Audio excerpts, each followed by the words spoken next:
ala kana fɛn bɔ an da min bɛ jamana in ci ala kana dafara kuma ala kana o don an da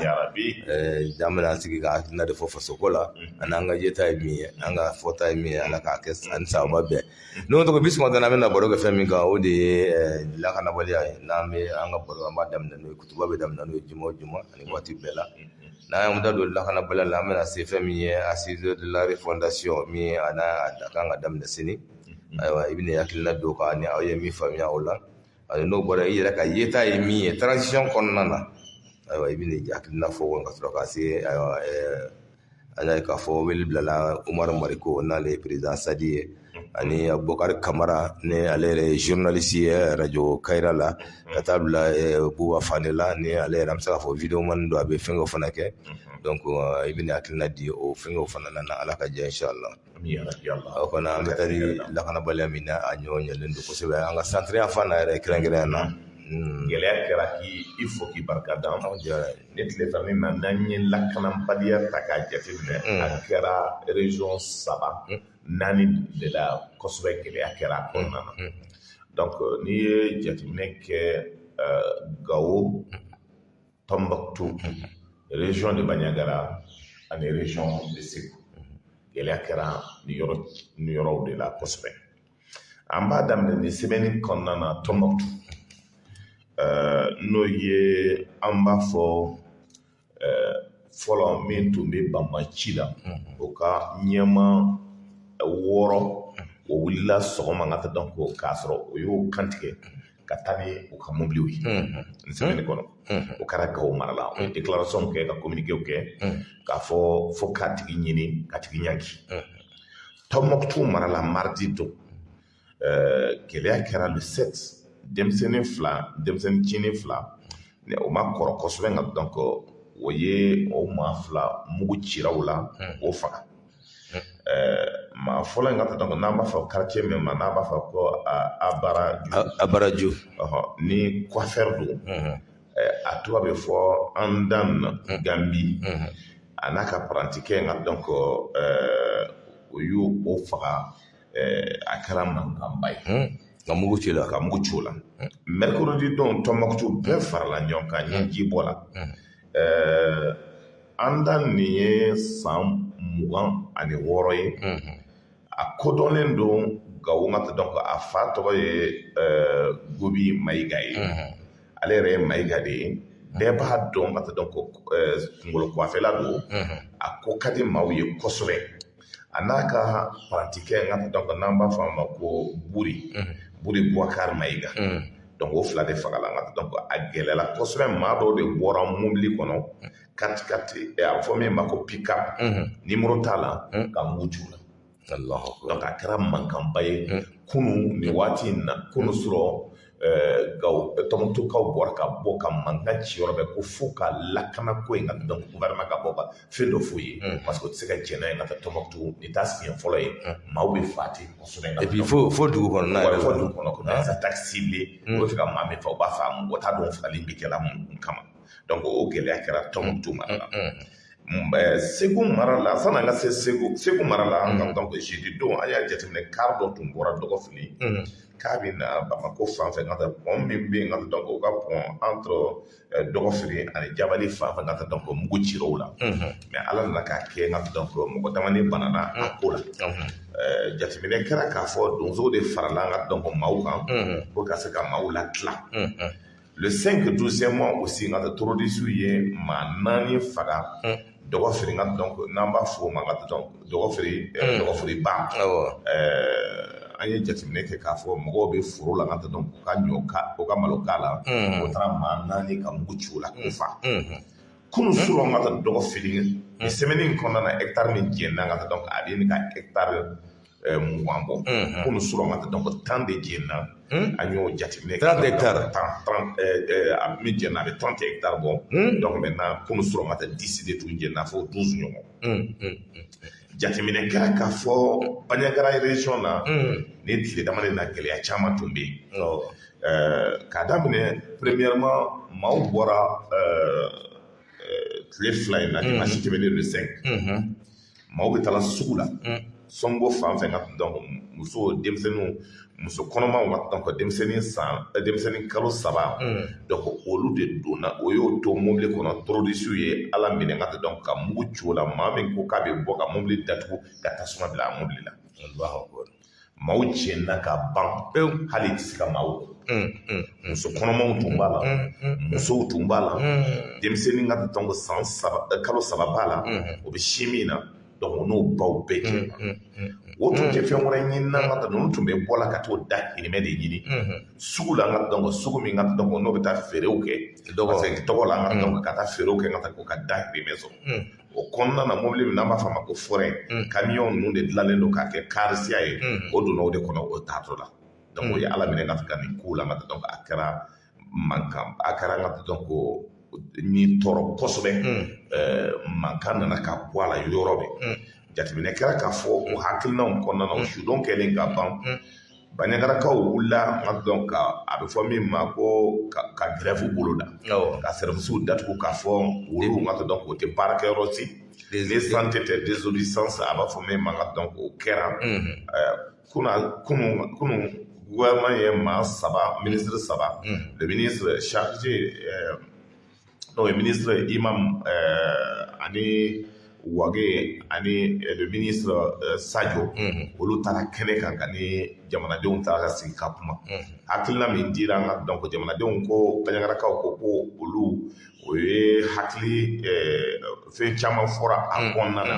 n'o ye lakalanbaliya ko in ye k'a fɔ ko gɛlɛya min bɛ yen o y'o ɲɛfɔ gouvernement ye assurance di k'a fɔ donc sira in donc o bɛ lakana sabati a kɔnɔna na baaraw bɛ kɛ garde nationale kan kelen o kan ka sigi parce que ni hakili b'a la ka donc gendarmerie kan dɔ tun bɛ yen ka donc depuis tiɲɛni in kɛra ka tila yɔrɔ ma dilan ka taa o nana ka kɛ gɛlɛya ye a kɔnɔna na o lundi min dara kan n'o ye le 6 ye maaw bɔtɔla la kooro ka na o mɔgɔ 18 donc jateminɛ kɛra k'a fɔ yɔrɔnin kelen min bɛ yen ka taa donc ni fagaliw bɛ kɛ Sonko ani Pawu donc ni dugu in fila ni ɲɔgɔn cɛ jateminɛ kɛra k'a fɔ attaque min kɛra yen ka donc a bɛ attaque 100 ɲɔgɔn bɔ o attaque in kɔnɔna na maa min sara yen ka tɛ ne ye jateminɛ kɛ maa salen kɔni a cayalen ka jigin kɔni a ka ca ni maa 60 ɲɔgɔn ye donc kɔsa in na o yɔrɔ kelen na katikatitigi dɔ taatɔ la o ye mugu ci a la a taara kisɛ y'a sɔrɔ sani a sara ka taa donc mobili taara don a bɛ fɔ min ka ɲamatu la nin ye nin bɛɛ jateminɛ k'a lajɛ nin yɔrɔnin na maaw tun sigilen don dɔgɔnɔnw tun bɛ yen fulaw bɛ yen ka taa olu wulila ka bɔ yen a ma tɛmɛ 15 kilomètres kan o yɔrɔnin mais tiɲɛni min bɛ kɛla yen ka taa donc tiɲɛni Mopti mara tiɲɛni bɛɛ bɛ kɛla yen ɲininkali de kɛra n'o ye ɲininkali gɛlɛn ye ko mun de la an ka lakanabaliya mɔgɔ an ka lakanatigiw ka taa denmisɛn dɔ ka lakanabaliya kɛ ka lakanabaliya wuli ka bɔ ka jamanadenw kan o yɔrɔ in na ko ma se k'a faamuya o maa min bɔtɔla dɔn kooro ka donc o y'o mɔgɔ minɛ yen ka ala minɛ ka ka cɛw ka donc mɔgɔ 10 ka ka ani chauffeur ka 10 n'olu ye muso min b'a kɔnɔ ka taa mobili kɔnɔ o ye muso bɔ ka bila goudron da la ka taa musow seginna ka taa Sevare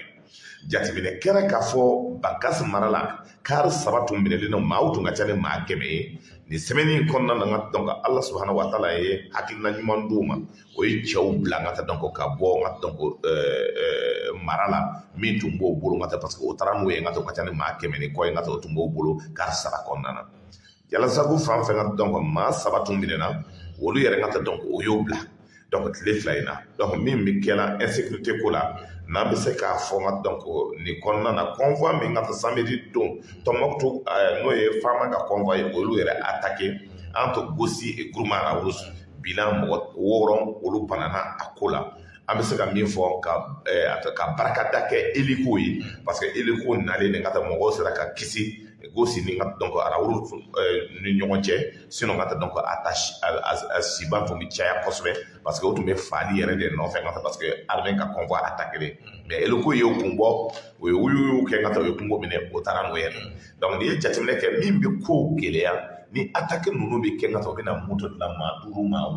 6 tiɲɛniw bɛ kɛ jateminɛ kɛra k'a fɔ donc Eliko tɛ se k'olu tirer k'o sɔrɔ donc o mɔgɔ 6 ka taa donc bɛɛ bɛ sira dɔw minɛ ka taa donc maintenant u bɛ fara ka bɔ ɲɔgɔn na min b'a to gɛlɛya bɛ kɛ donc o hakilina kura de kan ka ta sécurité ko la k'a lajɛ baara ninnu kan ka kɛ cogo min donc lakana ka se ka sabati ka tɛmɛ yɔrɔ ninnu kɔnɔna na kan min bɛna sigi a fɔra ko patrouille bɛ kɛ o bɛna kɛ sababu ye ka peut-être ka adamadenya ka mɔgɔw ni bɔli ka caman b'o kɔnɔna na pour que jamana se ka basigi ni n t'a dɔn ni e yɛrɛ ye dɔw sɔrɔ lakanabaliya la Bamako n'a Mara ani Segu ani Mopti fanfɛ min ne ye sɔrɔ k'a fɔ o ye nin ye ka bɛɛ fo ka bɛɛ barikada mais an bɛ to o kɔnɔna na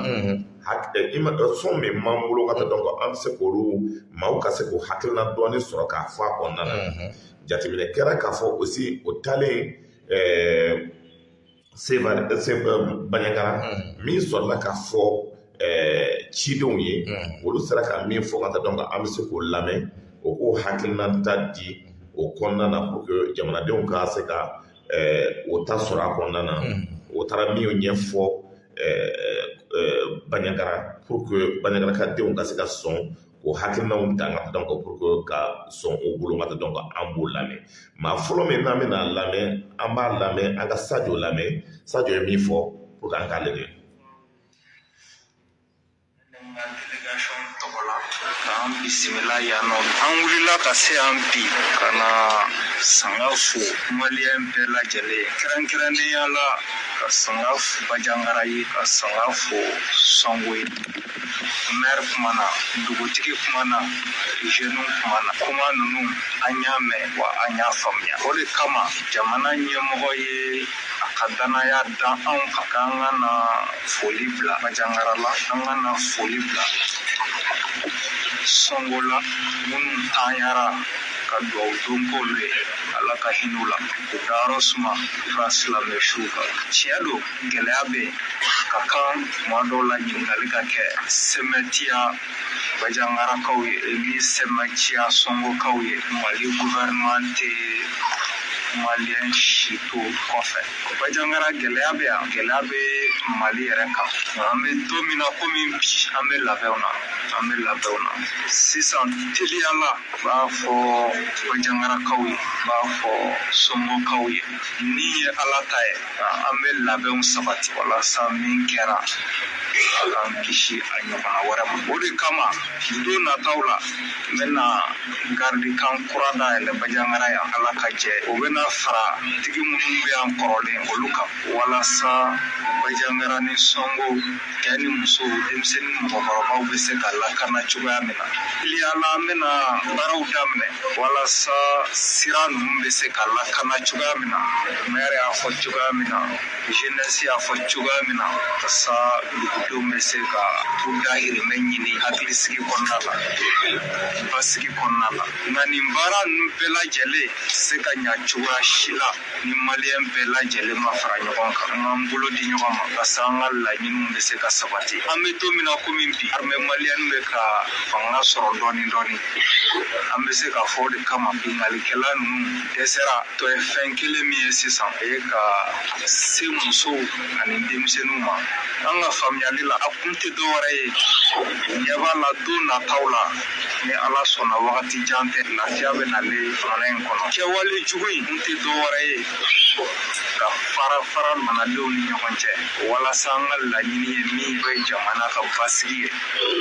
an kana se ka a lawale mɛ an b'a yir'u la fɔ nin kɛwale si tɛ na an finitigilakaw an maliyɛnw bali an ka baara la n'o ye ka basigi ni hakilisigi o sabati jamana in kɔnɔ an b'a ɲini aw fɛ an ka kɛ kelen ye hali bi an ka fanga fara ɲɔgɔn kan an ka ɲɔgɔn lajɛ ko nataw la ni Sonkokaw ye min ye ni Bandiagarakaw ye min ye ni maliyɛnw ye min ye hali bi an bɛ Ala deli Ala ka jamana in basigi Ala k'an fanga se a la Ala k'an fanga se a hakɛto b'o kan. Ni tun ye Sadio Kamara ka kumakan ye k'a lase jamanadenw ma k'a lase Bandiagarakaw ma mais n'i ye jateminɛ kɛ n ka taa dɔn ko kumakan in bɛ assurance di an ye kuma min fɔ n ka taa dɔn ko segila o de la n ka taa dɔn ko pour que o lawaleya n'o ye k'an sigili gardikan mais effectivement a ye kuma min fɔ il est important que maaw ka faamuya ni tiɲɛni bɛɛ bɛ kɛ la pour que ka se ka maaw de décourager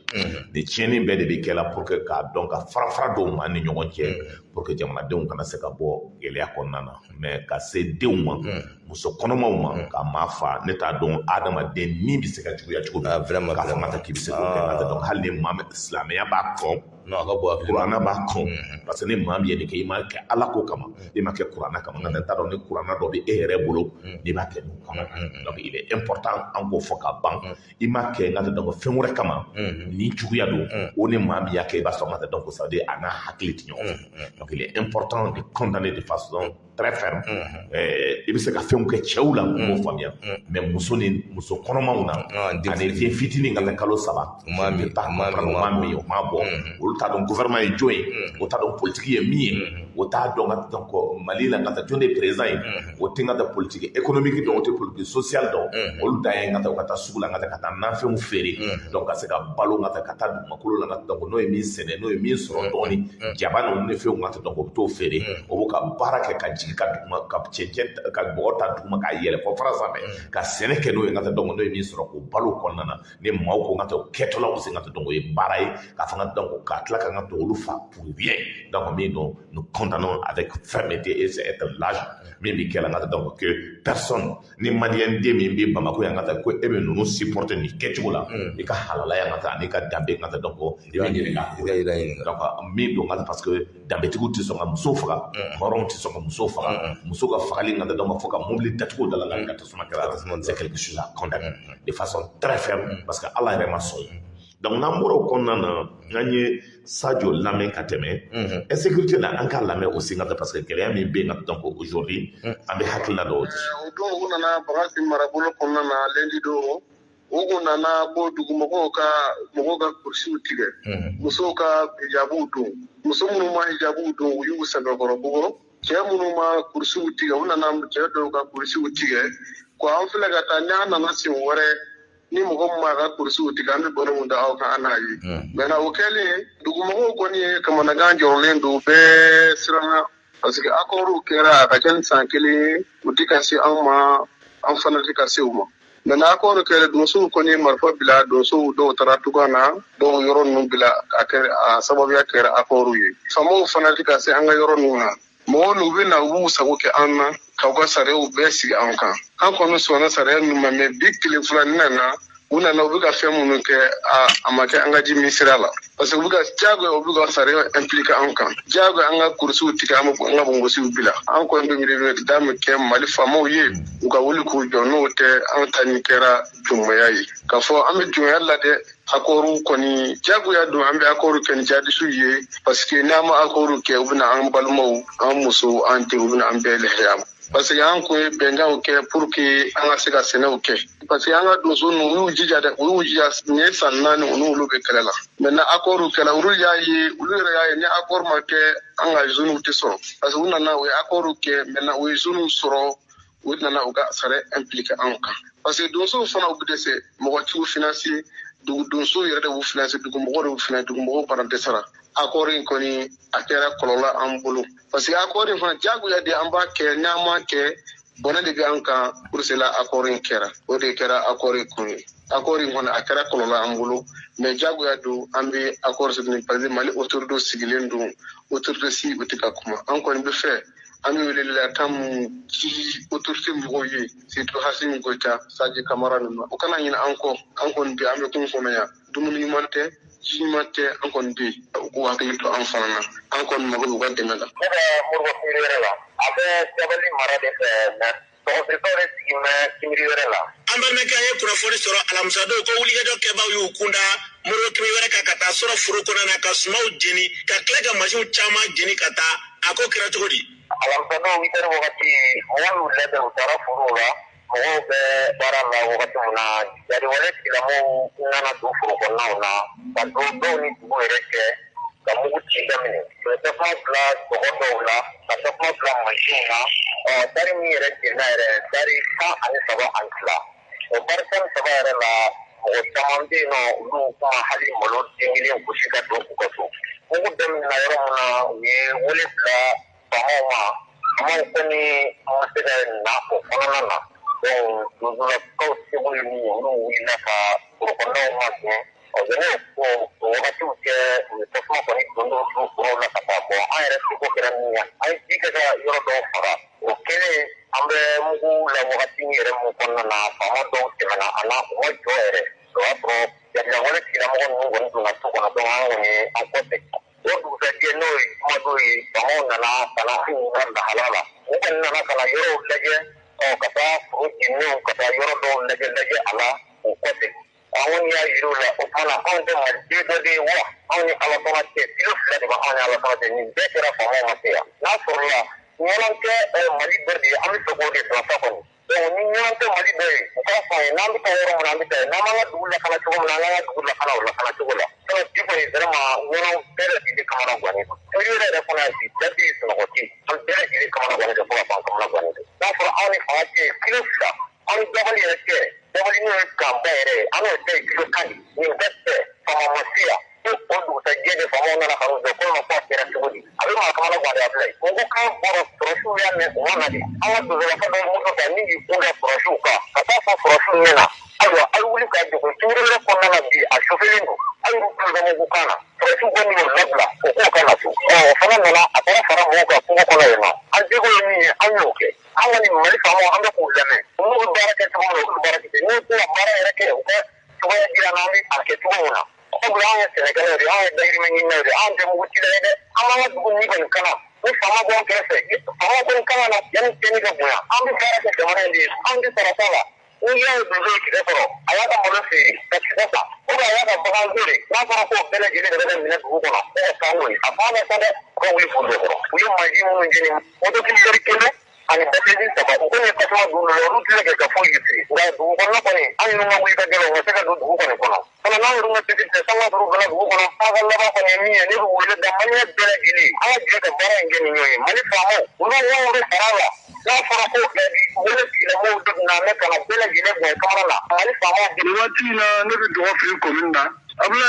mungo jumasi do so mada fek nezer ka passe digeria fan numa duma kumbora kata malogosila ani sengo china kuma malogosila baganjugu ke baga nuna na kuto malogosila ka singa na duka kuto bara era ulu bi akil watu muno yasuru shiru makaba ala kone akto yemuguchi anga mo nan konturala kamo fila ɲɔgɔnna jogi i ye nin baara in kɛ ka tila min kɛ dɔrɔn dozolakaw bɔlen k'u nɔfɛ o fana ye yɛrɛ ɲini ta ka kɔsegi ta ka taa u taara don sengo fɛ o la u ye nin naani kɛ min kɛ baara kelen kɔrɔ k'o tilala ka tasuma don malo la tari hakɛ kɔni maa t'a dɔn waati sa hali sisan fɛn yɔrɔ min na tasuma bɛ ka ko bɛ ka taa cogo min na mɔgɔw bɛ ka sa malo dɛsɛ bɛ ka kan ofisi fana bɛ taama na a ka jisɔngɔ salanko jisɔngɔ ni ɲinɛ jisɔngɔ nɔfɛ hali sisan lisi b'u bolo ka yala dugu kɔnɔ ka jisɔngɔ kani kɔrɔma ni kura ko ni mɔgɔ b'a sara k'i k'a dɔn ko foro t'i bolo mali ko in kɔni an b'a kɛ cogo min na an kɔni b'a dɔn hali n'i y'a mɛn i bɛ jisɔngɔ kani i bɛ yɔrɔ min na i bɛ taa jisɔngɔ kani mɔgɔw la n k'u ka sɔrɔ mɔgɔ bɛ yen mɔgɔw ti yɔrɔ min na n'i k'i bɛ taa jisɔngɔ minɛ i bɛ t'o minɛ jɔn de la an n'olu de ye ɲɔgɔn ta ye koyi mɛ u k'an dɛmɛ an ka baara la. n'olu wɛrɛ u bɛ mara jumɛn kɔnɔ la. a bɛ kolongo mara la. an balimakɛ a ye kunnafoni sɔrɔ ko jumadon ko wulikajɔ kɛbaaw n'o ye jadiwala tigilamɔgɔw ye k'u taara wɛla ka taa malo dɔw jeni ka cɛnni dɔw ta ka ɲɛsin maaw ma ye a ko kɛra cogo di. o kɛra jumadon o sɔgɔmada fɛ an ka mɔgɔw bɔra ka taa foro la o ni jadiwale tigilamɔgɔw ɲɔgɔn taara don u ni sotɛbɔ mugu ci ka an ka mansin dɔ jeni morokisɛri fila o taara ni an ka moto dɔ ye o ye maa dɔ yɛrɛ minɛ mɛ o kɔni tilara ka u bila o nana tila ka jɔgɔ saba fana jeni tuguni ni tigɛla ka malo jeni o b'a kɛ cogo di an dun sigilen bɛ tigɛ de kama yan malo tɛlen n'a fɔra ko olu bɛ taa jeni a kuma ka ca dɔɔni dɛ. o wulikajɔ min kɛra jumadon a sen fɛ maa kɔni ma kasara nin na. i kɔni ye mugu ci mɛ maa ma kasara nin na o kɔni ye maaw minɛ vraiment o yɛrɛ taara ni moto yɛrɛ min ye mototakisini kelen o ni an ka moto saba olu de taara. moto minnu taara o moto ma sɔrɔ wa. a moto ma sɔrɔ dɛ moto kɔni taara o ma sɔrɔ. ko ye maa dɔw minɛ ka taa n'u ye fana o maa minnu minɛna ka taa olu segira walima olu ma segin fɔlɔ de. maa minnu minɛna ka taa o maa ninnu o segira u kɔni k'u y'u ɲininka yala u ye don sɔrɔ u ti don sɔrɔ o kɔni k'olu ti don sɔrɔ o kɔni u ka telefɔniw u ni wari min b'u kunna u y'u bɛɛ minɛ o la o y'a fɔ k'u y'u bugɔ yɛrɛ yɛrɛ o kɔni bilara an kɔni. N'i ye Bamako Segu fan fɛ Ɲɔnɔ mopti laharia ngata donc ambo de dila malien ga famia anyo de fo ambe information di e va sur la kikado information be bo à la source e be se ka fo ko commandi e be se ka fo anti-fake la mais l'information qu'on donne musala kanta la ça veut dire a jelendo ina fo à travers Faraïla Dji parce que Mindo tout ce qui est la désinformation en tout là mais les vraies informations du Mali il va se rendre donc à la page Anagara du Kaye donc on est mis kera dans la semaine où il donc à doa que ngata tabaouye mais ni hakili bala ngata semaine temele aussi ngata donc anye image mi diffusé maloko ina ngata anga kuma kan lamena 4 tonnes ngam donc o blala kata doma pour ko gaseke ngam donc donner sur ka du flo ka donner bla ida kono ça ne ngam donc ko ka continuer mais ñoo de fois am émission men ke ngato bi sigi ka lamé enregistrer décortiquer ka ci yorobe pour que ben ki hakil na ta sura c'est pour cela Mali 24 heures Mali 22 faut gagner parce que ñoo de fois ngam ma ka partager ka information réelle sur ame mi fo ngate ma wara se ka fo ka temeni ka Mali kono on tita information ta yorolan kolona ame information me di et tu sais ka galon kon se ame se ka ke ambe fili na on fili amba reconnu ame ta kana excuse présenter mais ame kuma me fo la kikado fo ka duya wuli ngate ma se ka fa ngate ki ban galon tike yawo sukura awa no to amtani anga bi kutuba ta ko flana ye o betali ke assise nationale de la fondation ni baramini avec ko kari seni inshallah ki fo ki barkada a gelema yoro ngata ni jatemine ke asimi mora ka kuma na donc anti asimi la men folo nanyo la men anga soroka ngata donc commentaire to ke donc ambe kuma di asimi ma donc Commençant par rendre grâce à Dieu dans sa miséricorde, je voudrais avoir une pensée pieuse pour toutes les victimes civiles et militaires, notamment celles qui viennent de faire, il y a moins d'une semaine,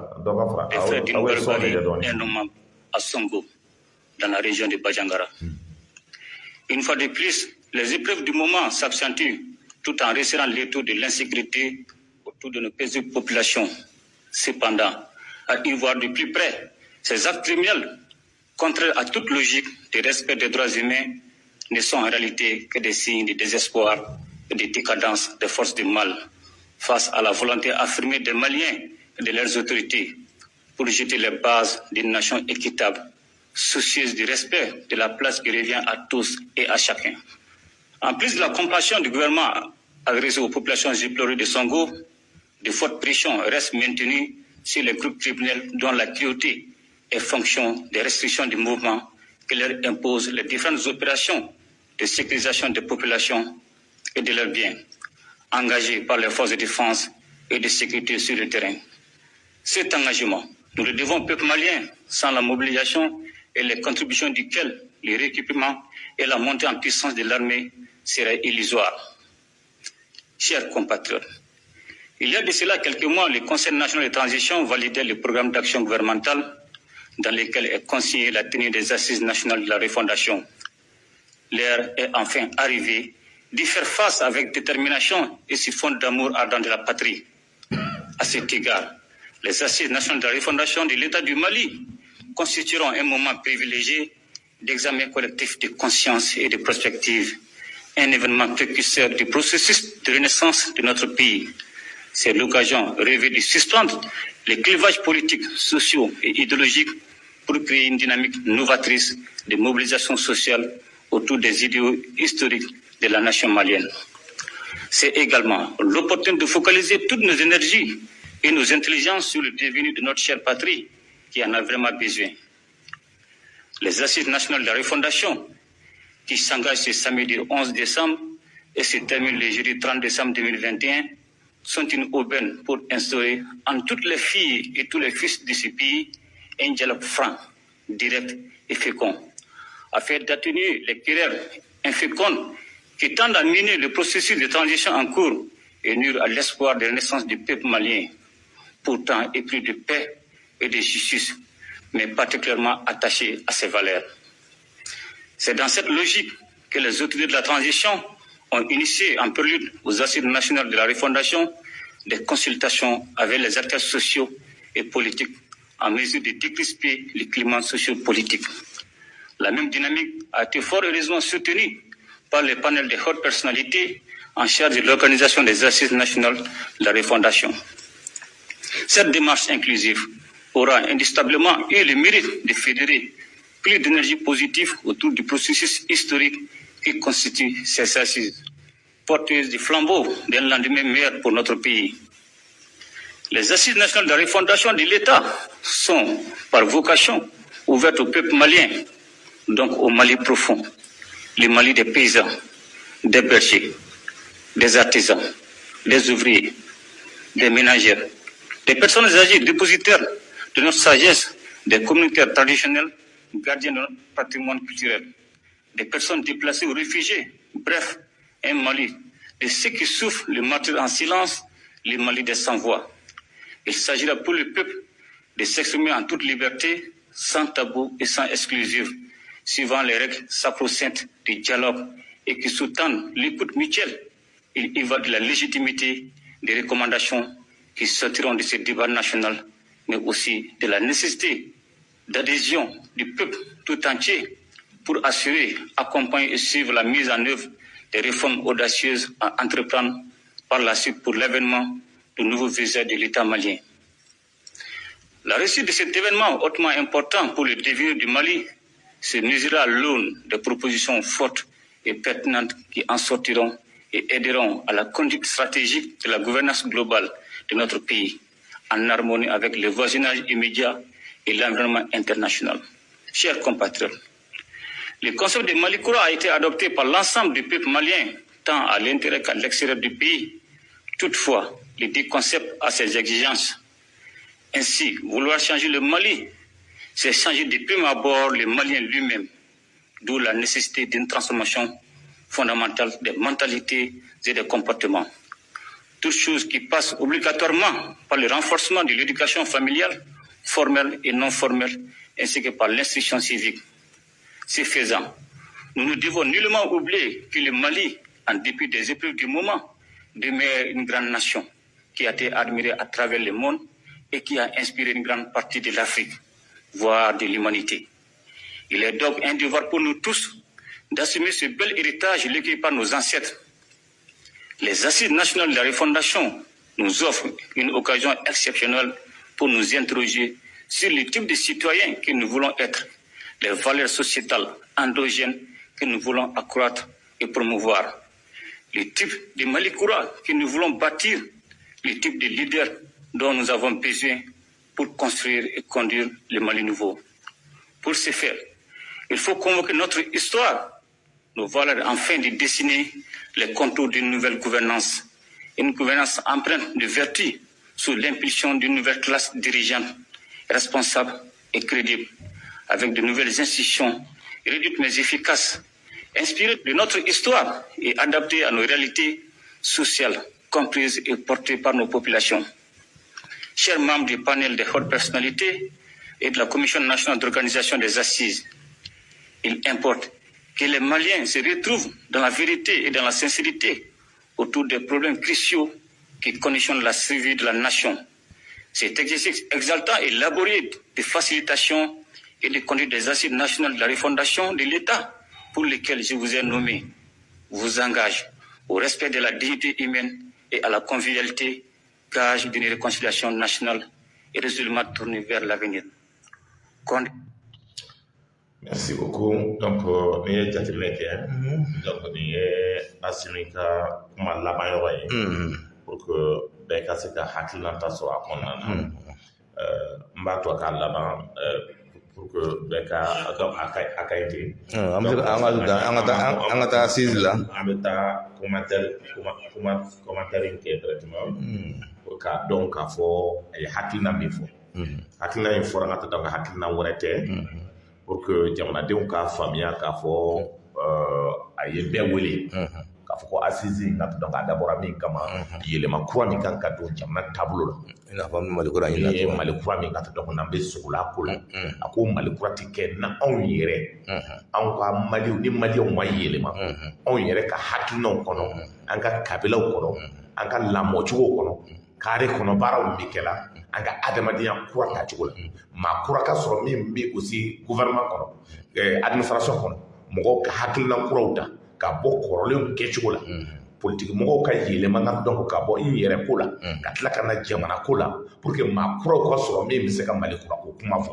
a ko n'o ma kɛ ka taa ko gɛlɛya bɛ k'a kɔnɔ ko n'i ye jateminɛ kɛ ka taa o kuma na depuis fɔlɔ ka taa ka maaw fara ɲɔgɔn kan fo ka na se bi ma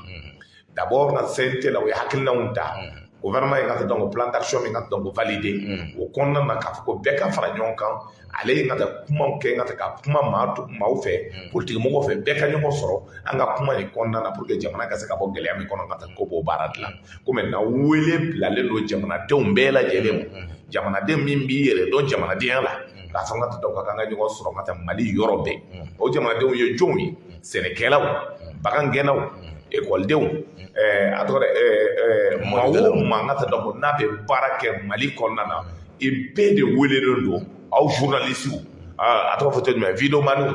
maa o maa ka taa donc cɛkɔrɔbaw musokɔrɔbaw soudeurs aw bɛɛ la bololabaarakɛla bɛɛ lajɛlen commerçants n tɛ se ka bɛɛ tɔgɔ fɔ ni ko n b'a fɔ an bɛ tile k'a bɛɛ fɔ maa o maa bɛ même hali radio techniciens ka donc olu bɛɛ welelen don an ka ɲɔgɔn sɔrɔ ka taa donc pour que baara in ka se ka kɛ pour que Mali kura in ka taa n'an b'a hakilina fɔ an k'a ta k'ale o wele de kɛ ko samedi don o bɛ daminɛ Mali yɔrɔ bɛɛ n'i ye jateminɛ kɛ assise ko in na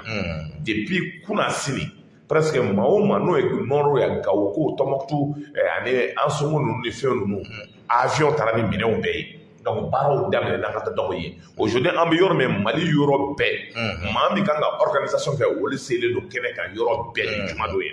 maintenant a kan ka kɛ plus de 600 et quelques communes de la maintenant commune tɔ les 700 et quelques donc 100 et quelques communes min n'a ma se ka kɛ olu bɛ déplacer ka na cercle kɔnɔna na baaraw bɛ kɛ moyens bɛ d'u ma pour k'o déplacer ka donc assise maa kelen kelen bɛ commune na maa 100 de bɛ taa o maa 100 ye jumɛn politique mɔgɔw jamanadenw société civile commerçants togoda la ka parti politique mun bɛɛ bɛ min bɛɛ bɛ se k'i da don Mali la hakilina dɔ de question dɔ de poselen b'o kunna an bɛ bɔ Mali kɔrɔ in na ka na Mali kura la cogo di hakilina jumɛn de bɛ yen ka taa donc pour que adamadenya ka se ka dilan an ka sigi ɲɔgɔn fɛ ka taa ani lakanabaliya min bɛ yen o bɛ ta ka bɔ anw bolo cogo di adamadenya kan ka kɛ cogo di donc anw ye gɛlɛya min sɔrɔ a la ka taa donc an bɛ segin cogo Mali min ka taa ni bɛɛ bɛ sogo n'o ye o Mali min n'a bɛ sunyata ko kuma fɔ olu tɛ yen n'a bɛ ba kuma fɔ olu tɛ yen ni Mali in ka taa hakilina kura jumɛn bɛ se ka taa pour que an k'an yɛrɛ sɔrɔ ka bɔ la an ka bɔ anw yɛrɛ ko la an ka bɔ anw yɛrɛ ka sago ko la pour que jamana ka se ka bɔ ɲɛ donc assise kun ye o de o baaraw de kɛlen don ni Ala sɔnna ka taa donc a bɛ kɛ yɔrɔ tɔw bɛɛ la cercle kɔnɔ n'olu waati sera maa 100 ka donc ani maa 50 olu bɛ taa 150 personnes région kɔnɔna na 300 personnes bɛ taa o synthèse bɛ kɛ a ko personnalité min n'olu taara n'an b'a fɔ maa ka taa qui sont indépendants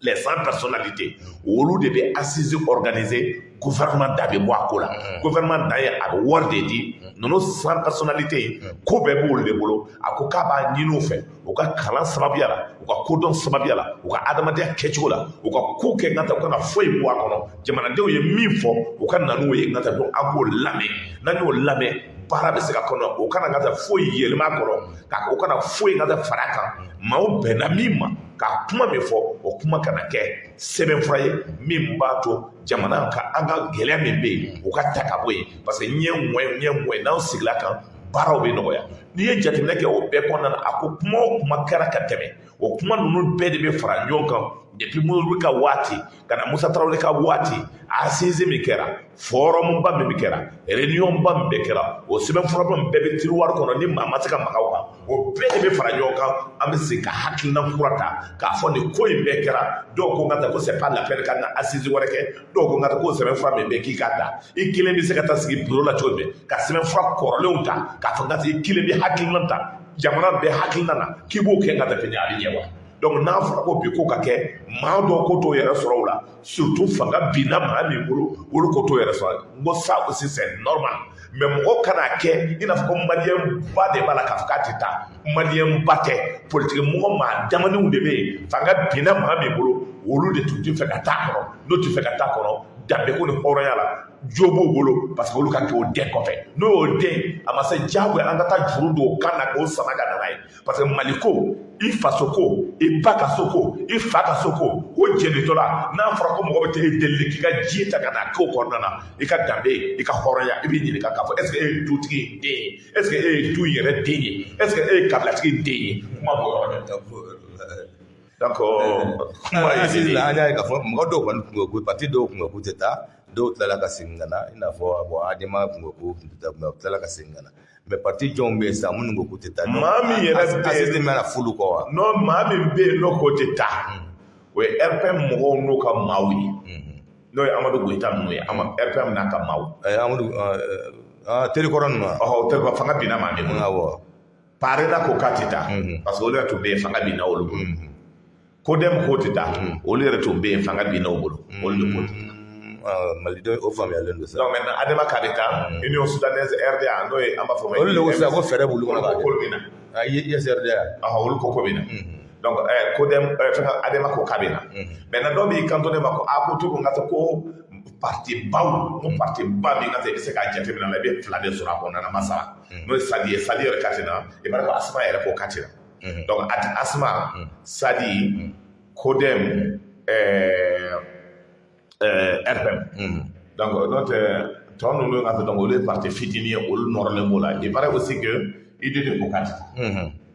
n'i ye olu ka mɔgɔ fɔ mais n'i ye parti baw jateminɛ ko parti ba la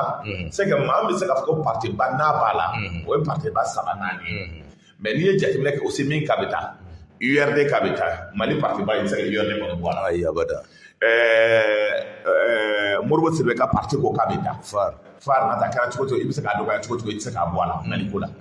i tɛ se k'a fɔ n ka taa donc k'i bɛ Adama bɔ parti ba ko la Mali kɔnɔ abada i tɛ se k'a fɔ n ka taa donc aujourd'hui n'i ye jamana jateminɛ i tɛ se k'a fɔ i bɛ PDS ninnu bɔ a la ka taa parti ko la ka taa n'o binna n'i ye jateminɛ kɛ aussi parti dɔw parti caman tɔ bɛ Union Soudanaise RDA i tɛ se k'a fɔ k'i b'o bɔ parti ba ko la parce que ne hali ni parti ba ye mun ye n ka taa donc c'est pas parce que ko parti ka dɔgɔ dɔɔnin k'a fɔ ko jama t'o bolo mais parti histoire na ɲɔgɔn b'ale lajɛ o la i tɛ se k'a fɔ i bɛ MPR mɔgɔw bɔ a la donc n'i ye jateminɛ kɛ aujourd'hui parti min k'a tɛ taa o ka dɔgɔ ka tɛmɛ ka sur les 200 et quelques partis politiques parce que Maliden yɛrɛ tila bɛɛ y'i yɛrɛ sɔrɔ assise nin kɔnɔna na bɛɛ jɛra n'a assise bi bɛɛ jɛra dugutigiw bɛɛ ko bɛ taa n'i ye Maliden jɔ sara la 100 maa min ko k'a tɛ taa o ye mɔgɔ 2 ye nka tɛ 100 o 100 nka tɛ mɔgɔ 2 de k'a tɛ taa voilà e yɛrɛ ko la donc Mali bɛ se ka jɔ olu kɔ a bɛ se ka jɔ a bɛ komi sisan bon a bɛ se ka jɔ olu tɛ Mali maa si tɛ yen nka tɛ ko Mali bɛ se ka jɔ yen kɔ fɛɛrɛ yɛrɛ tulu kɔnɔ parce que tiɲɛli kɛra n'i ye jateminɛ kɛ nka tɛ maa o maa bɛ yen nka tɛ ni tun y'a fɔ anw ye nka tɛ ko Mali tun bɛ jɔ ka bɔ Sumayila tun tɛ yan an b'a fɔ ka lolo o ma taa wa jɔn de b'aw cɛ la min tɛ se ka taa surtout nka tɛ bɛ Ala subahana wa taala de bolo i b'a sɔrɔ dɔw bɛ nin kɛ a tɛ k'olu ɲɛna an bɛ Ala deli nka tɛ donc jamana ye Ala k'a basigi ya rabbi merci beaucoup Ala ka basigi an ka tɛmɛ an bɛ taa ni yala an ka taa ni fɛnkɛ an bɛ taa ni honorable Umaru Mariko ale ni fɛn min ye an ka journaliste n'o ye Abubakar Kamara ka taa bila activiste fɛn na n'o ye Buba Fane o kɔni welela ka un na dɔgɔkun in kɔnɔna na o welela ka tila k'o bila ka taa communicateur tribunal kɔnɔna na n yɛrɛ taara an taara an y'u fɔ an ye ɲɔgɔn fɔ kosɛbɛ kosɛbɛ o y'a sɔrɔ wakilila sigilen kun don u yɛrɛ walawalalen kun don kosɛbɛ o y'a yira n na k'a fɔ foyi ma tiɲɛ foyi ma kɛ ni Ala sɔnna donc o yɛrɛ ne yɛrɛ fana nisɔndiya kosɛbɛ donc numu tɔgɔ yɛrɛ bɛ se ka hakilina jumɛn sɔrɔ k'a fɔ fɛn ka bien vrai k'a bɛ sariya tigɛ ka mɔgɔw ka bolo kan maa se k'i pan k'i bila olu ɲɛ ko in gɛlɛyara kosɛbɛ a gɛlɛyara dɛ parce que hakili ma baara kɛ ko in na mais n'i ye jateminɛ kɛ ne ye Umaru Mariko min dɔn peut-être nka dɔn hakilina nana kuma kɛlen ka taa dɔn a dimina a ye ne kuma bɔ kuma in ma dabɔ pour que jamanaden bɛɛ ka sɔn o ni a kɛra n'a ka journaliste ɲɔgɔn cɛ mais question min posé la jɔn y'a ta k'a di Buba Fane Buba Fane n'a ka ŋaniya kɔnɔna na parce que bi Choguel mandat ye a ye fɛn difficile mais o leçon de k'a di bɛɛ ma parce que le problème est que sariya ye min kɔ parce que artiste dɔ bɛ yen ni hakili b'a la an t'a dɔn o b'a fɔ a ma ko Montana wa Montana ani polisiw ma kari ɲɔgɔn na a ma polisiw nɛni ko polisiw ye fɛn dɔ fɔ ale ma k'ale ye fɛn dɔ fɔ polisiw a b'an ka fɛn commune kɔnɔ awɔ o ma dɔn ka so la Bon, n'o donna kaso la loi est pour tout le monde. Loi est kelen de ye o. N'o donna kaso la c'est pas parce que ko e ye prince ye ou ne ye nun tugu ye k'an bɛ mɔgɔ nɛni kanti. Donc n'i y'o jateminɛ k'a loi ye loi ye. Sariya ye. Jateminɛ kɛra k'a fɔ ko in bɛɛ kɛra dimi de kɔnɔ. Sinon maaw ye video fɔlɔ min son fɔlɔ min bɔra n'o ye Choguel ka son kuma ye. K'a fɔ ko Choguel y'a fɔ mouvement démocratique la ko gɛribuw sara ko école caman ma sa gɛribuw de caman sara a kɔnɔna na. J'ai dit n'i ye jateminɛ kɛ Choguel n'a ka hakilina dɔ depuis 1991 ka kɛlɛ ta n bɛ profiter ka foli lase bɛɛ lajɛlen ma. Foli min ka taa donc bi don ye n ka taa anw fɛ ka taa donba ye. Ni hakili b'a la n ka taa donc marche min kɛra en 1990 ni an b'a fɔ marche min ma l'éveil de conscience marche min n'an b'a fɔ mouvement démocratique ye ɲɔgɔn sɔrɔ an ye marche ba min kɛ Mali kɔnɔ organisé par le Ciné de façon yiriwaton un 10 décembre 1990 Maliens bɛɛ ye ɲɔgɔn sɔrɔ pour que liberté ko min ka donc n'an b'a fɔ o ka se ka kɛ tiɲɛ ye jamanadenw ka donc o ka bɔ Maliens ka se ka yɛlɛma min ka donc n'an b'a ɲini an ka se k'o yɛlɛma sɔrɔ o don o baara min kɛra le 10 décembre a bɛ n hakili jigin n ka donc o kɔnɔna na ni bi n ka o y'o 31e anniversaire o don n ka donc le 10 décembre bi a bɛ bɛn 10 décembre o manifestation historique min kɛra donc ni anw tun bɔra k'a fɔ ko constitution ka yɛlɛma o déroulé la situation min kɔnɔna na écoledenw tun b'a kɔnɔ mɔgɔ caman jeunes bɔra yɔrɔ bɛɛ k'a fɔ n ka donc an tɛ kɔrɔlen fɛ fɔ kura an bɛ fɛ démocratie ka yɛlɛma an bɛ fɛ hakilinaw ka ta non organisé par le Ciné de association o maa ba 30 maa ba 50 bɔra ka marche kɛ n'i ye jateminɛ kɛ an y'a fɔ n ka donc liberté an y'a fɔ vive la démocratie an y'a fɔ vive le multipartisme an y'a fɔ l'union dans la diversité seul le peuple oui seul le parti non donc pour le parti unique o slogan min kɛra n'anw farala ɲɔgɔn kan ko IDPM k'a fɔ k'o ka bɔ yen ka taa ka bɔ yen o don n'aw nana ka ɲɔgɔn sɔrɔ n ka donc écoledenw ka donc fonctionnaires maaw bɔra ka marché yɔrɔ bɛɛ an kana ɲɔgɔn sɔrɔ n ka taa donc bourse de travail yɔrɔ la o y'a sɔrɔ n ka taa Musa Traoré ka maa fa bana tun wulilen don o kɛlɛ min kɛra en 1991 n'o kɛra place de Mamadou Konaté la nka place de liberté n'an b'a fɔ Mamadou Konaté avenue de la nation boulevard de l'indépendance la ka na boulevard de ka na bourse de travail la o marche min ka taa ni maaw bɔra kosɛbɛ pour célébrer n ka b'a fɔ a ma ko le 42e anniversaire des droits universels de l'homme droit de 1948 n'o tun coïncide avec le 34e anniversaire de la naissance du premier président n'o ye Muntaka Tall ye o don donc an bɛ foli lase o Muntaka Tall kelen ma k'a ka hakilinaw ta n ka donc k'a fɔ o don cɛw de tun kan ka sɔrɔ min bɛ bɔ n ka ka marché Maliko la o don fɛn min bɛɛ kɛra de ni maaw nana ko b'o fɛnw résumé k'a bila fɛn kelen na k'a fɔ ko Choguel bɔra k'a fɔ k'a ko maaw ma sa ko Choguel bɔra k'a fɔ n ka taa ko fɛn ma kɛ démocratie ko la pour moi anw tɛmɛna o kow kɛcogo la bi yɛlɛma ye min ye k'a fɔ mouvement démocratique nana ka baara min kɛ n ka taa donc en son temps pour moi ne bɛ hakilina min fɔ n ka taa donc je dis mouvement démocratique ka baara k'a daminɛ ka kɛlɛ kɛ fo ka na bɔ nin marché fɔlɔ ninnu ma ka na se jusqu'à le 8 juin 1992 fanga talen ka di Alpha Umaru Konare ma pour moi mouvement démocratique ka kɛlɛ banna o don ye maintenant les acteurs du mouvement démocratique olu de ye kɛlɛ ta n'o ye Alpha Umaru Konare n'o ye n ka donc Amadou Tumani Ala ka hinɛ a la n'o ye n ka donc Ibrahim Boubacar Keïta ye donc min kɛra o ka ko la o régime na kelen kelen bɛɛ b'i ta assumer k'a lajɛ k'a fɔ ko min kɛra kɔnɔna na dire k'a fɔ ko fɛn ma k'o kɔnɔna na o ye n ka tɛ k'a fɔ n ka tɛ k'an bɛna parce que kuma de ka di anw ye gɛngɛ balo n'i y'a kɛ koko la a bɛ segin i ma bɛɛ b'a dɔn k'a fɔ ko yɛlɛma caman kɛra o don fanga tun bɛ ta don min ekɔliso min bɛ a ma tɛmɛ n ka tɛ lycée ma tɛmɛ 25 kan bi ta quartier kelen na lycée min bɛ a ka ca ni 30 ye n'i ye jateminɛ kɛ k'a fɔ ko bi dɔgɔtɔrɔsow tun tɛ yen k'a fɔ au moins Samelen Dolo ka Sevare o jɔra l'hôpital du Mali o jɔra n'i ye nin bɛɛ jateminɛ k'a fɔ goudron caman kɛra essentiels jɔra baaraw kɛra n ka tɛ jamana yɛlɛmana kuma dira maaw ma ka kuma maintenant ni mɔgɔw bɛ fɛ ka kɛlɛ n ka leur compte ils veulent régler parce que maaw bɛ n ka tɛ donc maa dɔw kɔ k'a fɔ kɛlɛ bɛ na k'o yɔrɔ la moi je ne rentre pas dans ces combats donc hali ni maa ɲɛ n ka donc ni t'i yeli kɛ cogo cogo i ɲɛ b'a kan n ka tɛ donc tout ce qui se passe aujourd'hui Mali kɔnɔ démocratie nalen min ni Musa ka waati dɔ n'a tun ye nin kɛ n ka tɛ o bɛna san ka taa n'a ye donc aujourd'hui yɛlɛma kɛra dans ces conditions là mais o kuma min fɔra donc o bilalen dɔ y'a enregistré a kɛra M5 mɔgɔw ka réunion dɔ de senfɛ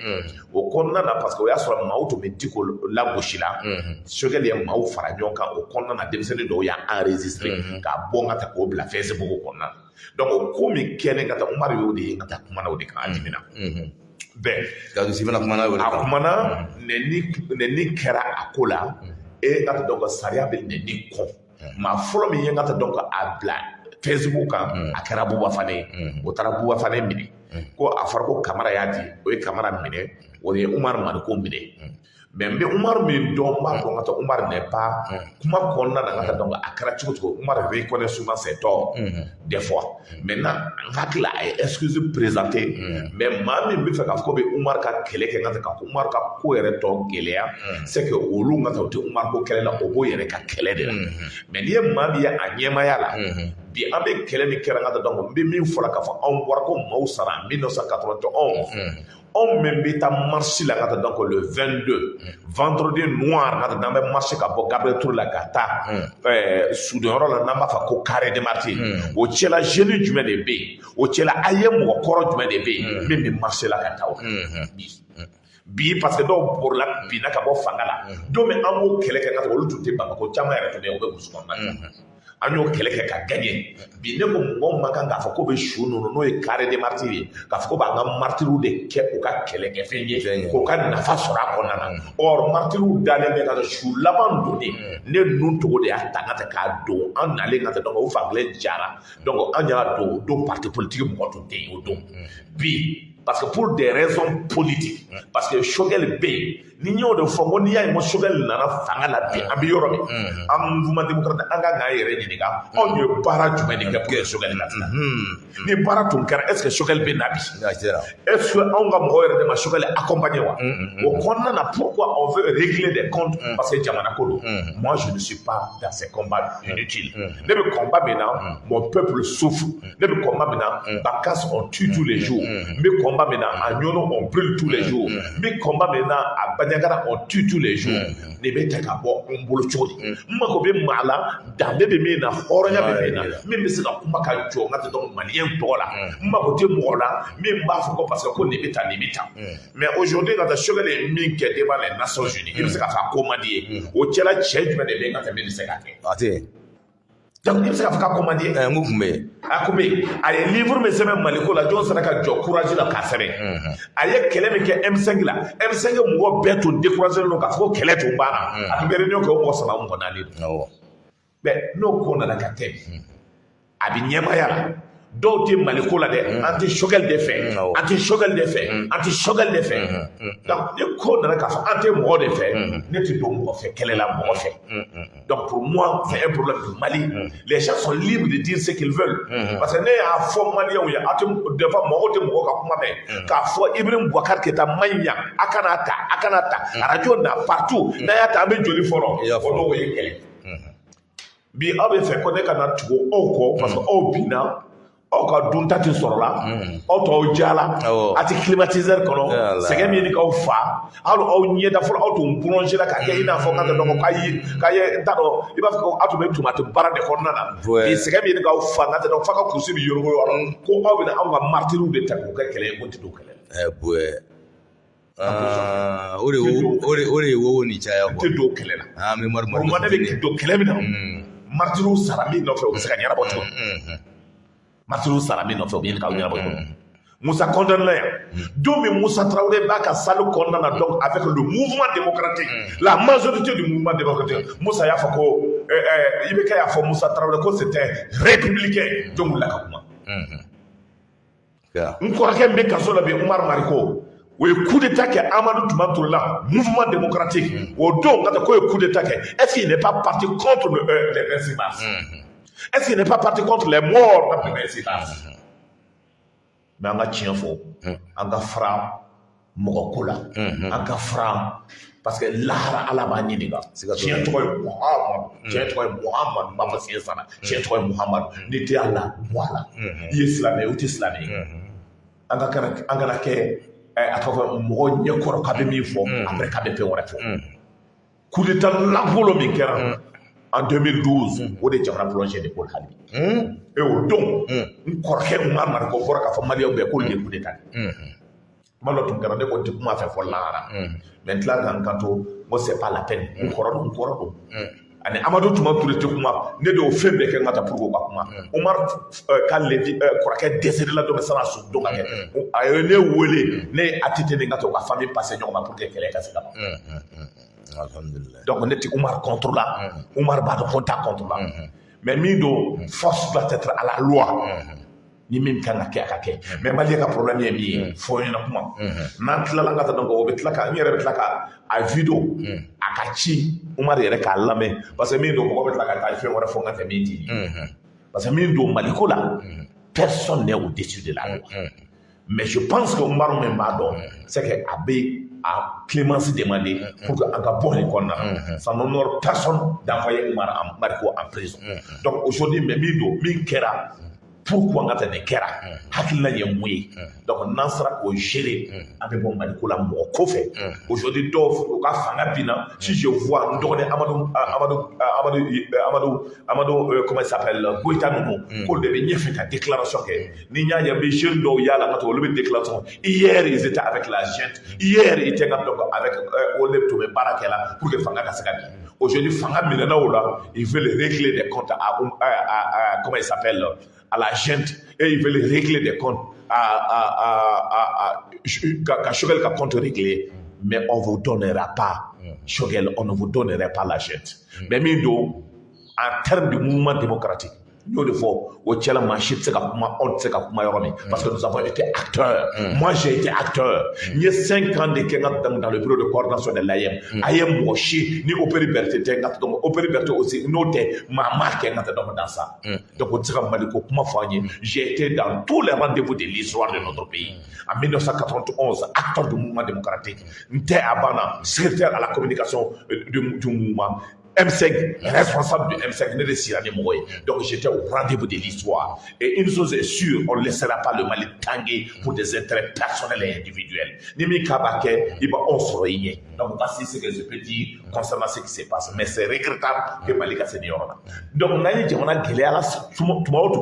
sensation de Ouli. Non, ma femme a dit on va faire on va faire Tiko Yenike. Non, ma femme Tiko Yenike. On va faire Omar Marko Yenike. Non, ma femme Omar Marko Yenike. On va faire Muntaka Yenike. Le moment où Mali Binakata au lieu de on trouve le véritable problème du Mali et réseau, mais toujours Maliko est là. Voici le véritable problème. Au clé, ce que l'on veut la dire. Au clé, vous la dire. Parce que ni chamambe ou chini à donner nous. Il y a assistant là de nous comment ça qu'on a faux. Monsieur Ba, quand nous sommes à la connexion. Alors nous avons amené famille sisan on a pas donc à fort assise qu'on est bara bela bolo bedom sini ni ala ka je ambe do de ke ala ka ke assise na famaye mi ba to mali dembe se ki restaurant kono to ko mina Allah willa mi kama ala ka ke akase ka ko oye ala ka ni ke mali ala ka boni dingen kon nana awa nun to go era sisan enye be transition ina awanya be to jumana ibulo au moyen aka gele na te pour mali on bele ka franyon kan pour au moyen ka faire donc on vient profiter pour dire à mon grand frère Muntakatal 65 ans joyeux anniversaire présent donc 65 ans joyeux anniversaire vraiment en bas fou donc en bas joyeux anniversaire à la kachama frachi donc il s'est mis que Mali le peuple malien attend encore une fois de plus parce que le 10 décembre c'était ton anniversaire en 1990 Aujourd'hui, il y a donc vous avez 65 ans. Donc, il faut qu'il barka da halbe ka doke, ala ka do fraka. Maintenant, là, nous terminons quand donc Mali n'y est pas donc il y a chama ba ko de Mali on de côté en Gabon, comme je l'ai dit, mon fait Mogola, en Gata sur la réalité, parce que le Malien souffre. Malien, c'est un Mali de Mali là. Aujourd'hui, il y a à l'intérieur du Mali, avec mon activité. Comme il y a Fagalin Ketchway,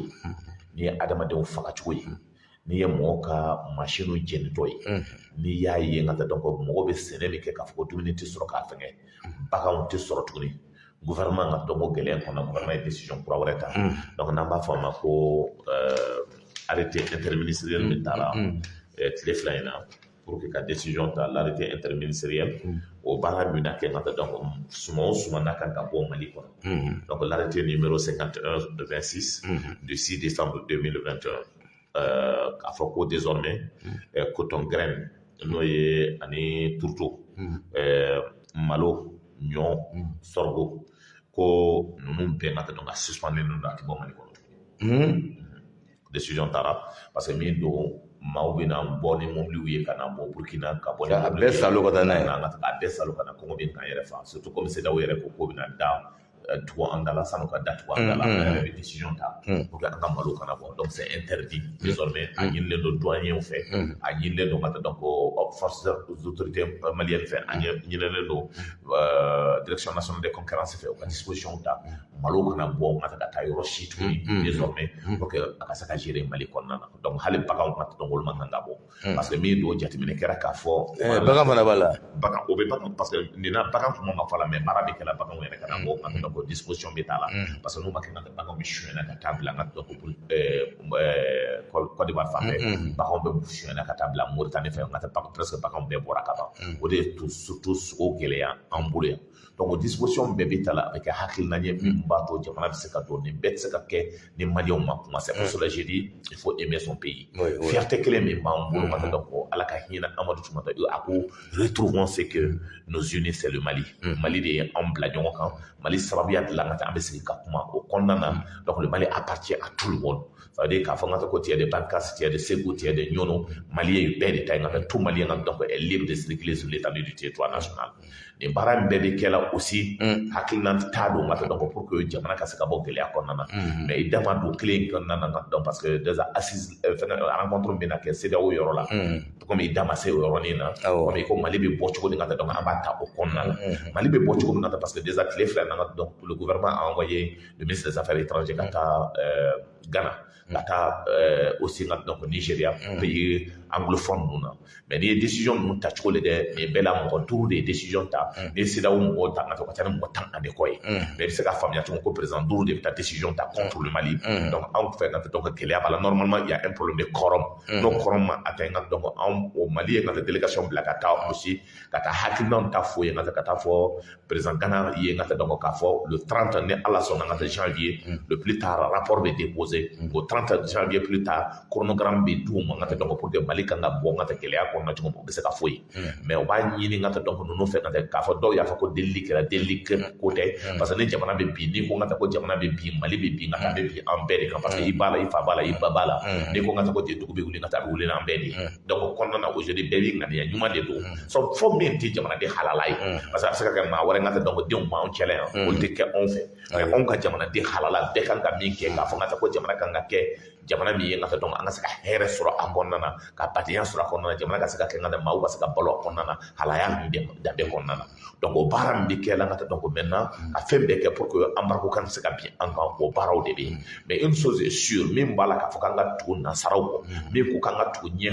ka nye datu ka tu babo ko je pense que processus na to en ka développer ala ka hina sunela fana ka sai fengele fo ako amma ko sanu mi bambulo sanu dige mi bambulo avec tant ni kobo o sanu dige na les 20% que nous avons nani o 20% be farangata donc capital fanga kele société kelenga am sa société ngata bakre ngata kabla boursula nani abla boursula ngata donc société be se ka ke Mali sanu be exploiter Mali sanu be boyan on na fulo ngata donc amba soro kabla anka banque la ka garantie ayere be se ka anka monnaie créer parce que ni ya ko français ba on garantie parce que les ressources de l'or du monde,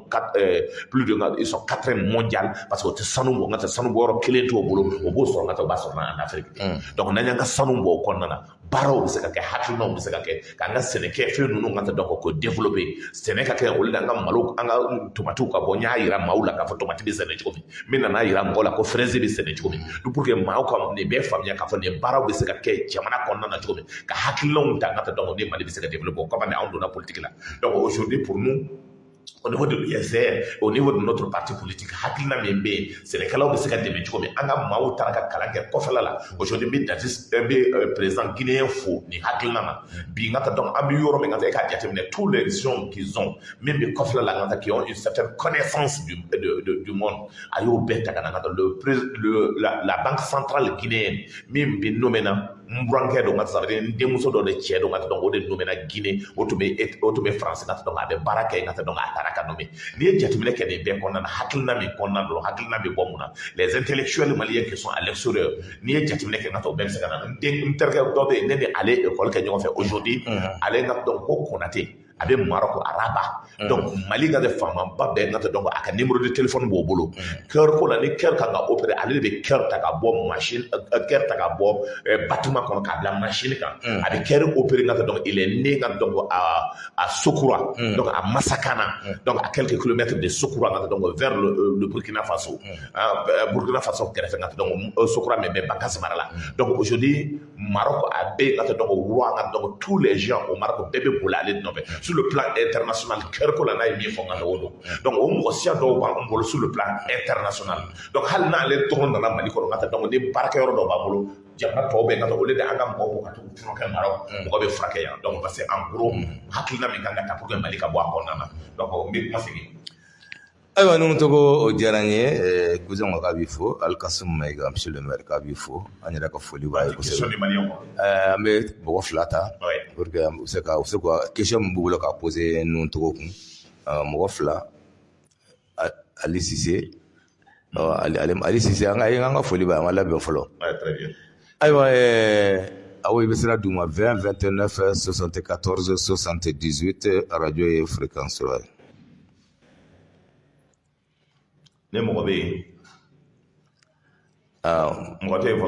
donc on peut continuer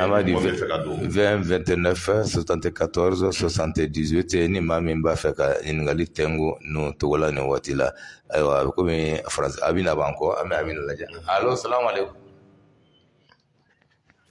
amina bien alaikum warahmatullahi ta'ala wabarakatuh grand chef salam alaikum prince salam alaikum ukorake et tout pour aller vite la place du Toma nous togo ne mami famu assise koina mbe feka édifier donner à la explication dit avec comme conseil économique et social de recueil beta tukomi odoa Nasro no do me feka franfasia do la deuxième chose aussi mami famu au Mali jamais ni un problème natoi on prévient pas en te décision ta à l'avance faut ni problème na tu anka kwa mamba fo ngame décision ta d'abord donc il faut que CDAO ni Francis Ilembe ka enkono à partir du 12 anu ni reçu be bana la ñoo fait pour importation mobile nous na la chomi kana balana chomi na kile taraka di président Assimi Goïta fait armement pour que ou te non ni sucre ni lait fene ke ka approvisionnement ke ka ou les mesures mi accompagner ko ñoni malonte bo ko luke pour que malien kana briser il faut prévenir avant de guérir aux questions frappes bénéfice alaka djuma chama irana salam alaikum alaikum salam wa rahmatullah merci beaucoup la grande sœur assisine bi kala chumi effectivement ya fo chumi donc bara bi kala chumi c'est ka dame samedi do donc no bara no ngata donc ma keme de beta par commune anye thématique do de bolen do ala automatique no document de bedo manga donc bo hakilna ta fo nyemi fo aussi document de analyse de la kaka kanga teme hakilna do de teme ngata o tiroir kono o document mo synthèse de kera wala o bo kalan ye katla ka hakilna doma baara min ka kan ka kɛ cogo min ka taa olu yɛrɛ bɛ fɛ ka kɛ cogo min u bɛ fara ɲɔgɔn kan donc commission maaw bɛ sigi ɲɛmaaya la donc o bɛ fɛ ka baara kɛ dɔw bɛ fɛ ka na ayiwa a tigi ma se ka sira sɔrɔ awo i ka téléphone de bannen don fɔlɔ wa a bannen don mais mɔgɔ tɛ donna a la de donc ayiwa 2029 ko o bɛ dérangement na o kɔni an bɛ dɔ b'an kɔ yan fan fɛ ayiwa nun tɔgɔ i bɛ fɛ ka mun de wa nun tɔgɔ i bɛ micro de la n'a bɛ dɔ oui direct allo oui Sisi a tɔgɔ bolo a ka ɲi kɔni i bɛ direct de la n ka taa donc i bɛ fɛ ka don radio de la wa i bɛ baro de la ayi non n bɛ fɛ ka don di donc i bɛ kuma na kuma b'i bolo radio la voilà a Sisi u k'u jija jamana ka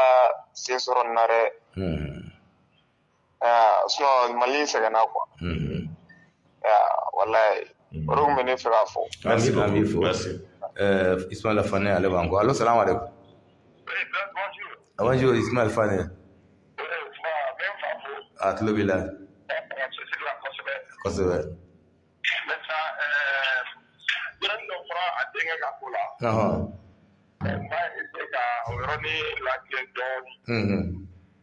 comme déjà a ye mun fɔ effectivement accusation kɛlen don Bouba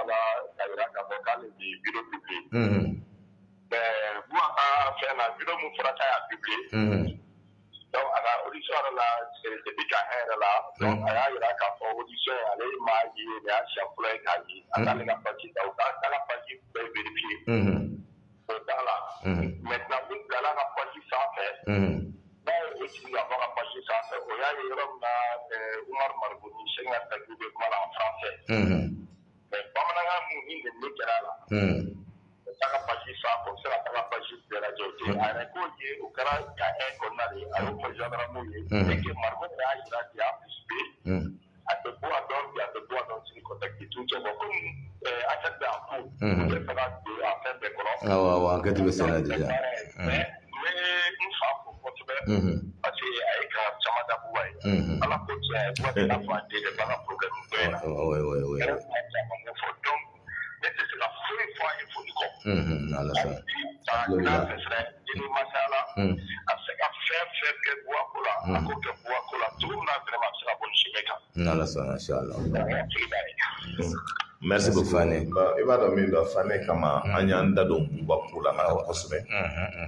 ni kangare o kangare kan na Bouba y'anw den de kosɛbɛ kosɛbɛ Bouba y'an den de an den don musalaka foyi t'a la ne ye Bouba dɔn a fitinin Mohamed de dɔn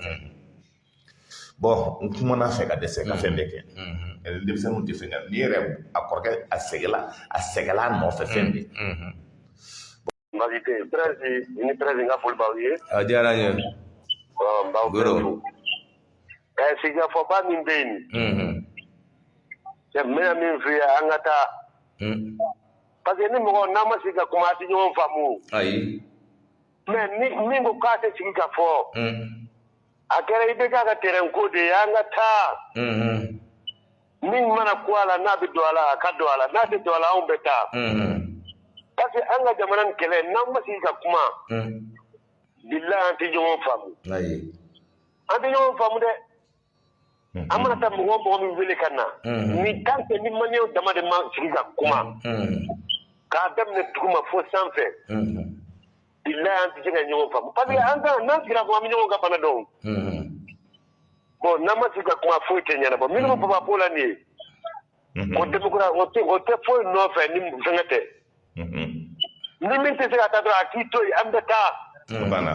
mɔgɔ bɛɛ tɛ se ka jɛ ka kɛ fanga fɛ koyi et puis mɔgɔ bɛɛ tɛ se ka jɛ ka kɛ Mali yɛrɛ fɛ dɔw ta ye u ka intérêt de ye n'o ka dunta datugura dɔrɔn o t'a dɔn u bɛ min kɛ tuguni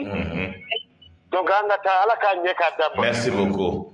Merci bien Président. Merci beaucoup. Merci. Oui, d'accord. Ayiwa wala bɛ nɛgɛjuru la i bolo yen b'a lajɛ mɔgɔ wɛrɛ tɛ an ka taa ni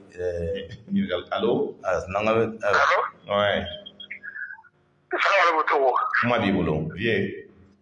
somɔgɔ bɛ di a tɔrɔ sɛ Sidibé an b'a k'i fo ka Prince fo ka Bugula fo merci beaucoup ɲininkali kelen bɛ n'an terikɛ k'a tɛŋu la n'o togo ye vas-y an y'a ye semaine tɛmɛna aw parti politique président tun ye aw bɛɛ wele Atafi ka kuma ni awye awji kana ko fe ka boy anya parti politique mo godo ye ko kuma abu nyama do ko la pa ko kuma madi aw parti politique mo ma ne ka jetina ba ka ni ngale mi tangwila ni yola munu bora ka kuma ko kuma madi woluma parti politique mo godo dane to wolu ye mo wolele lawa ou be aw be to parti politique we aw be to parti politique mo ye me muna nunu ntaba be ko krefe ka fo ko kuma madi aw woluma aw du to fene be no kuma madi aw to ma aw ma kuma me muna wolu kuma madi ma kada buneka la ni ngale fledi ala ke dera dama bien mba to gato nege juru la sam ki blanga da me ni ngal de ke edla ka ye fama jume gata kuluba ama wele kana ka fo kanga discuter ping pong ma kelen de yake ngata anya conséquence ya kara Amadou Toumane Touré ni militaire musoyi o kara Ibrahim Boubacar Keïta ni be ka wulu tume fangala wole la kata mo wele ka sigi yere wa mali gele ale fo kana senga to yake wa mais e ya mention me président nana on sigi la ka kuma be wele parti politique me be do mi ngata ka tane parti politique ke me flane koy an bɛ sigi la ngata wolu de taara sigi ngata o y'o ka fini ɲumanw don ngata ka taa sigi bɛɛ ɲɛfɛ n'i ye jateminɛ kɛ ngata président nana a bɛ fɔ min ma i ka sa a kumana ka ban ka maa wele ko nana n bɛ fɛ ngata k'a fɔ aw ye jamana ni ngata donc politique se ka kɛ na aw tɛ ngata aw de ɲɛmaaw ye aw y'aw ka place ta ngata aw ka na an ka mali ko in kɛ an ka bɔ mɔgɔ ko la